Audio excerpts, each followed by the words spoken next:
Canelo Alvarez get back to form the way we all know he can? Or is John Ryder primed for another upset?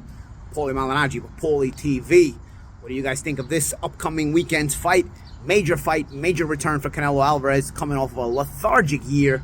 I think 2022 was, to call it lethargic might even be an understatement. After losing a wide decision, Dimitri Bivol had a lethargic performance with Golovkin with the broken hands. That's something to keep in mind. How will Canelo return after the breaking his hand? Will he be hesitant?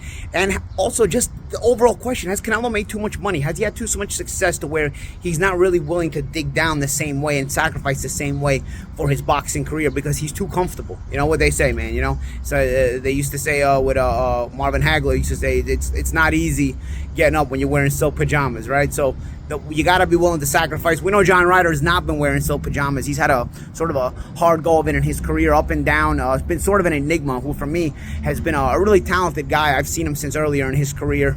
Fights in England, fights on the cards of a lot of the Sky Sports fights I used to work.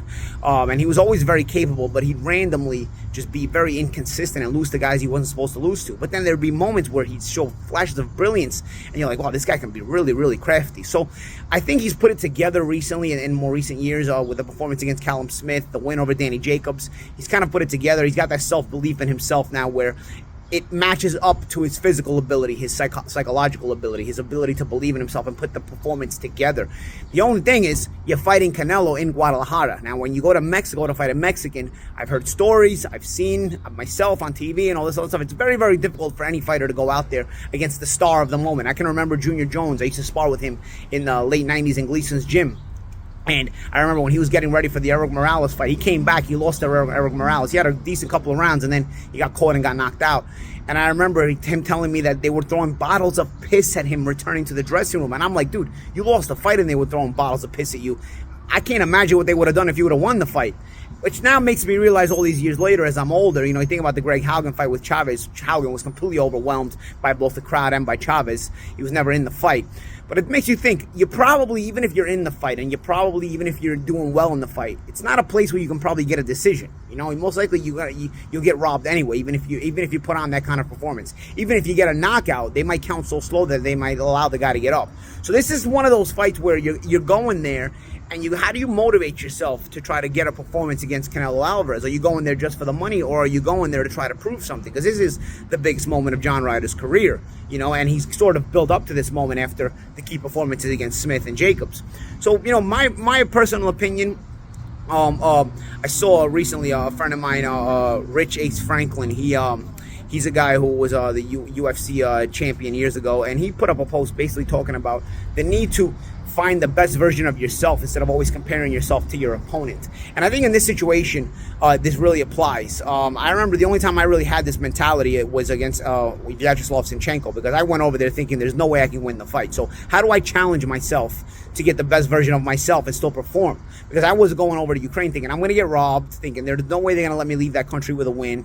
And so, you know, what's the point? So, but there is a point, obviously. You've got to perform. You've got a responsibility to perform nonetheless, regardless of what perceived corruption there might be. So you've got to go in there and look for the best version of yourself. And if you could challenge yourself to be the best version of yourself, to be a version of yourself that you've never been, I'll tell you what happens sometimes. Sometimes you get such a good version of yourself that you surprise yourself and you surprise your opponent. So I think it's good advice. It's a good mentality. And John Ryder, in order to eliminate all the noise on the outside, all the hype about Canelo and the fact that he's in Mexico and everything's being against him, which it will be, I think the best way to deal with that is if Ryder can somehow summon within himself a concentrated psychological version of himself that basically only thinks about being the best he can be, being the best version he can be, forgetting about what Canelo brings, forgetting about what the crowd brings, forgetting about what the officials and the judges bring, being the best version he can be. And if he can bring the best version he can be, that'll be a lot for Canelo to deal with. At least that's the way he should be thinking about it.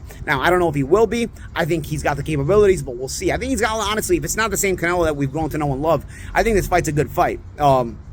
But not, you know, from a boxing to boxing perspective, without the variables, I think this fight's a good fight.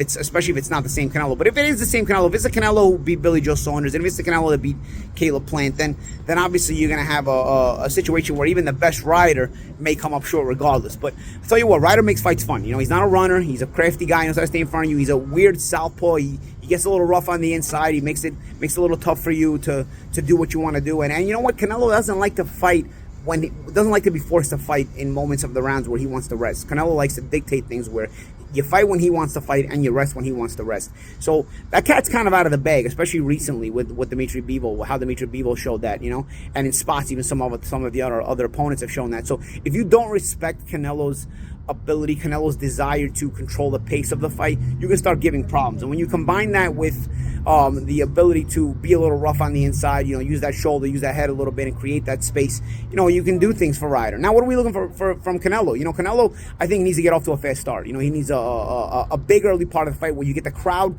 who's already looking for anything at the beginning of the fight.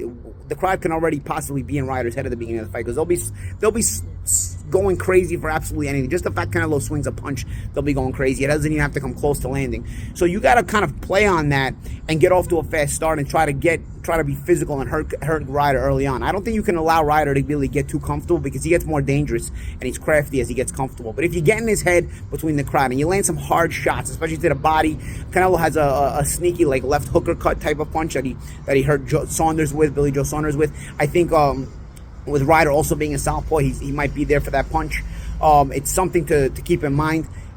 He's got to basically set the tone, set the tempo early that this is not going to be your night. You're out of your element here, and this is my night tonight, and I'm here to shine. So I'm curious how Canelo will take that, because that takes a certain amount of desire. Again, you're talking about one of the question marks for tonight's fight, for the fight between Canelo and Ryder is, how much desire does Canelo have? How much desire does he have to bite down? Because it seems like he's kind of lost some of that desire in the way his approach has been when he's inside the ring. Well, he's going to have to summon that early in the fight, because to get off to a fast start, you got to push yourself a little bit. Mentally, physically, you got to push yourself a little bit. And I think Canelo's going to have to do that. And I think if Canelo makes that decision, I think it's par for the course for a fighter who still has desire, who's still hungry for it. So let's see. I think Canelo probably ends the fight late, or maybe he wins a decision where he starts to pull away by the end of the fight. But again, keep in mind for Ryder, if it's not the same Canelo, Ryder can make things interesting, man. Remember, he's matched up well against some of the Canelo opponents. Jacobs and Smith were both Canelo opponents, and Ryder has matched up very well against him. So this is not a guy who's just here because it's a homecoming. Yes, it's a homecoming for Canelo, and so it's a lot harder for Ryder. But it doesn't mean Ryder doesn't have the capabilities to make this a good fight. I personally like the fight. I got Canelo late. Let me know what you guys think in the comments. This is Paulie Malignaggi for Paulie TV.